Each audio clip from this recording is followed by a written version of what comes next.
Hi friends, welcome to Kokkalis magic world. আজকে eco পার্কের part 2টা আমি তোমাদের সঙ্গে শেয়ার করলাম, যেহেতু অনেক বড় ভিডিও একসঙ্গে শেয়ার করা সম্ভব হচ্ছে না। আমরা এখন যাব 7 ওয়ান্ডার্সে। এখানে ঢোকার টিকিট পার হেড 30 টাকা। এখানে গ্রেট পিরামিড অফ গিজা একটা অনবদ্য নিদর্শন রয়েছে। দেখে মনে হবে যেন অরিজিনাল, তবে হয়তো অরিজিনালের কাছে পিঠেও নয়। তবু এটা দেখে অনেকটা ধারণা তোমরা নিতে পারবে। আর বাচ্চাদের আসার জন্য এটা খুব ভালো জায়গা, ওদের অনেক কিছু জানা সম্ভব। আর একই জায়গায় এরকম একসঙ্গে এতগুলো ওয়ান্ডার্স দেখা বোধহয় অসম্ভব। তাহলে চলো ভেতরটা দেখে নাও।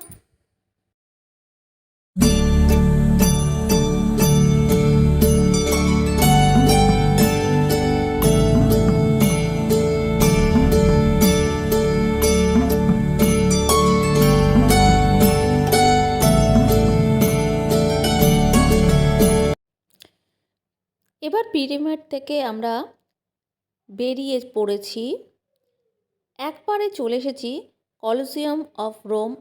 এটা ইটালিতে অবস্থিত। দেখতেই পাচ্ছ কি দারুণ নকশাকারি করা, এবং যেন পুরো অরিজিনাল মনে হচ্ছে। কিন্তু এই ডেমোটা দেখেও তোমরা অনেক কিছু ধারণা করতে পারো। এক সময় এখানে বাঘের সঙ্গে মানুষের লড়াই হতো এবং লক্ষ লক্ষ দর্শক সেটা দেখত। এখানে সেটাই দেখানো হয়েছে। চলো তোমাদের একবার ভেতরটা দেখাই। ভেতরটা স্টেডিয়ামের মতো, আর এটা অনেকটা এরিয়া জুড়ে করা, আর পুরোটাই প্লাস্টার অফ প্যারিসের তৈরি। কিন্তু দেখলে কেউ বলতেই পারবে না যে এটা অরিজিনাল নয়। মানে অরিজিনালের মতোই ডিটো একদম তুলে ধরার চেষ্টা করা হয়েছে। দেখতেই পাচ্ছ এখানে একটা সিংহ আর একটা সিংহী রয়েছে। এইভাবে জন্তু জানোয়ারের সঙ্গে মানুষের লড়াই হতো। চলো এখান থেকে এবার বেরিয়ে আমরা চলে যাব সোজা চীনে। এখন আমরা চলে এসেছি গ্রেট ওয়াল অফ চায়না। বুঝতেই পারছ চীনের প্রাচীর কতটা বড়, কতটা চওড়া, কতটা বিশাল আমরা সবাই পড়েছি। তবে এখানে হয়তো অত বিশালকায় নয়, কিন্তু তবুও এখানে কম কিছু নয়। অনেক বড় এরিয়া জুড়ে করা, প্রায় দোতলা বাড়ির মতো হাইট করা রয়েছে। হাঁটতে হাঁটতে দেখলে আমি নিচটা তোমাদের একটু দেখিয়ে দিই কতটা উঁচু।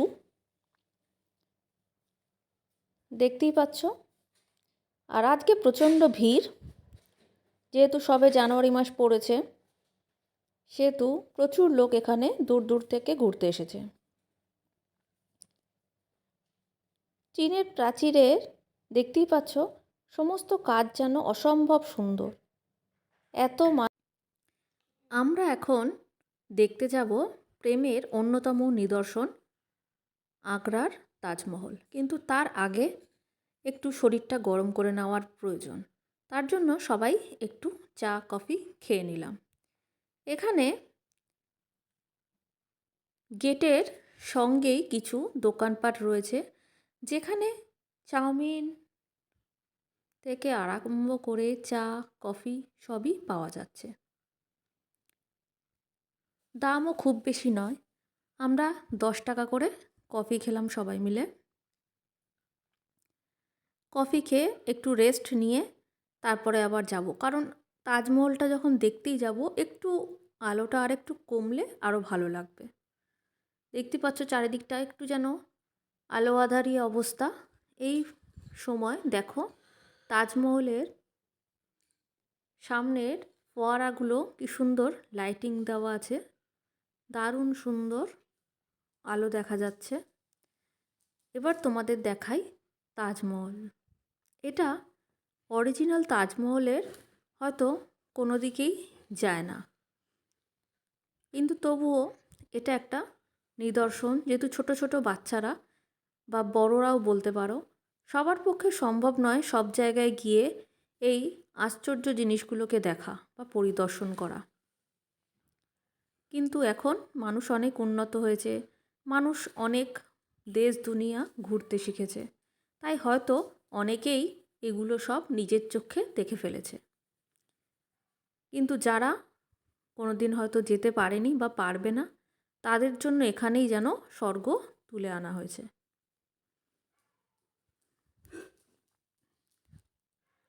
প্রচণ্ড ভিড়, তাই হয়তো খুব ভালো ভিডিও তোলা হলো না, তবু মোটামুটি যেটুকু তুলতে পারলাম সেটুকুই তোমাদের সামনে তুলে ধরলাম।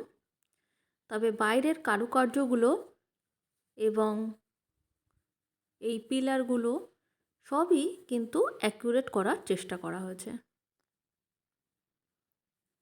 তাহলে চলো একবার তোমরা ভালো করে এটা দেখে নাও।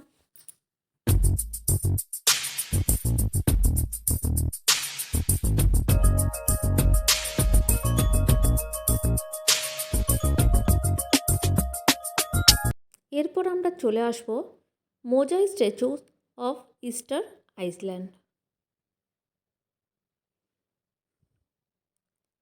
এখানে বিশাল বিশাল আকারের পাথরের মূর্তির স্ট্যাচু রয়েছে। দেখতে অনেকটা একই রকম, কিন্তু অরিজিনালগুলো আরও অনেক বিশাল এবং বড়। এবার আমরা চলে এসেছি ব্রাজিল। ব্রাজিলের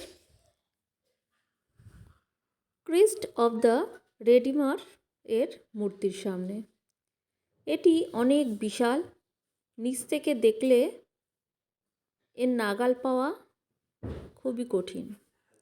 এরপরে আমরা চলে যাব পেট্রাইয়া ইন জর্ডান। এটা সবথেকে পুরনো সভ্যতা বা নগর সভ্যতা বলতে পারো।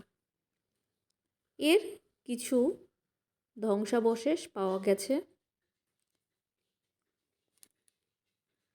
চলো তাহলে এটা ঘুরে একবার দেখে নাও।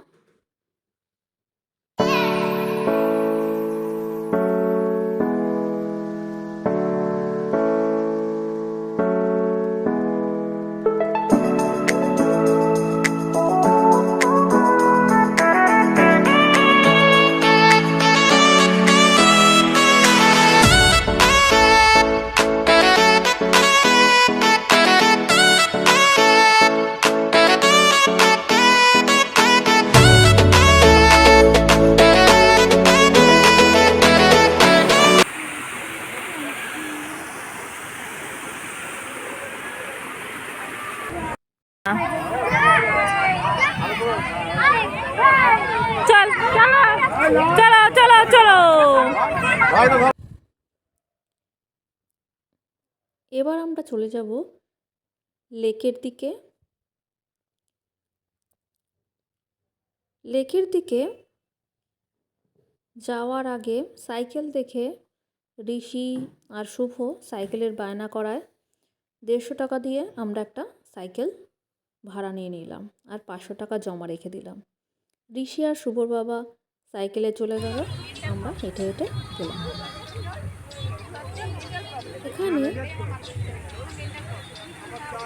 ফোয়ারার মাধ্যমে নানা রকম মিউজিক বাজে, কিন্তু আমরা এখানে আসতে দেরি করে দেওয়ায় দেখতে পেলাম না। ঋষি এবার সাইকেল থেকে নেমে পড়েছে আর শুভ আর বসেছে আর কৃষ্ণ সাইকেল চালাচ্ছে। এবার ওরা এক পাক দিয়ে আসার পর আমি আর শুভর বাবু এক পাক সাইকেল চালিয়ে নিলাম।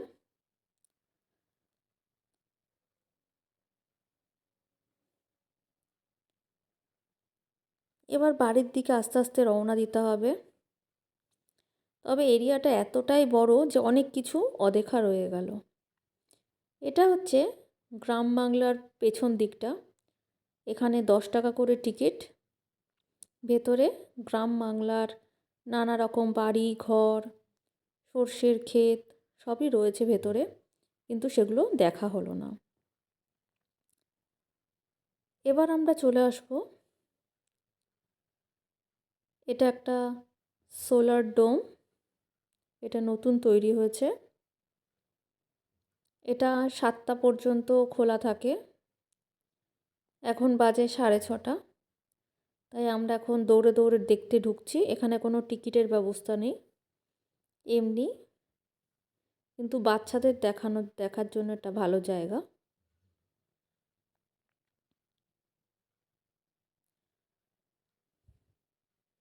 চলো তোমাদের ভেতরটা একবার ঘুরে দেখাই। তবে ওপরে ওগুলো এখন উঠতে দিচ্ছে না, হয়তো সকালের দিকে হয়তো উঠতে দেয়।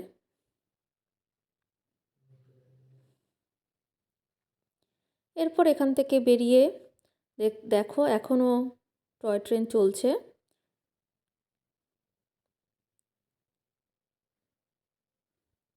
এখন পার্কটা অনেক খালি হয়ে গেছে। জলের ওপরে এখানে ময়ূরের স্ট্যাচু রয়েছে। কালারের লাইট দেওয়াতে দারুণ লাগছে রাত্রেবেলা।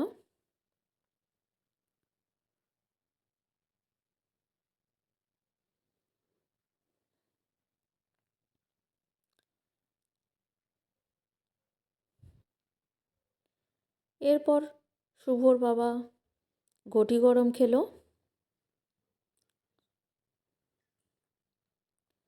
তারপর বাইরের গেটে আমরা সবাই ফুচকা খেলাম। সবাই না, বাচ্চারা।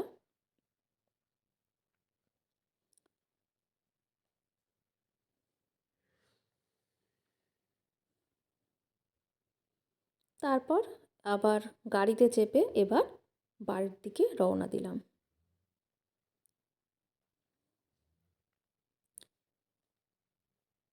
দেখতেই পাচ্ছ দারুণ লাগছে এই রাতের ওয়েদারটা। আজকে যেহেতু পূর্ণিমা, চারিদিকটা যেন আলো হয়ে রয়েছে। ভিডিওটা ভালো লাগলে অবশ্যই লাইক, শেয়ার, কমেন্ট করতে ভুলো না। নেক্সট ভিডিওতে আবার দেখা হবে নতুন কিছু নিয়ে। এই ভিডিওতে এই পর্যন্তই। Bye bye friends, take care.